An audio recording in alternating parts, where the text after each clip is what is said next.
in the 4th chapter.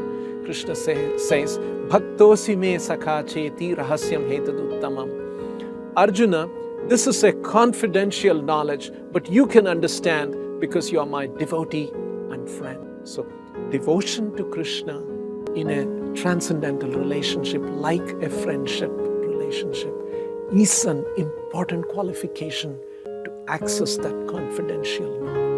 Later on in the 9th chapter, Krishna says, Idam tute guhyatamam pravakshyami anasuyave. There also he says, this is very confidential knowledge, but Arjuna, you can understand because you're not envious of me.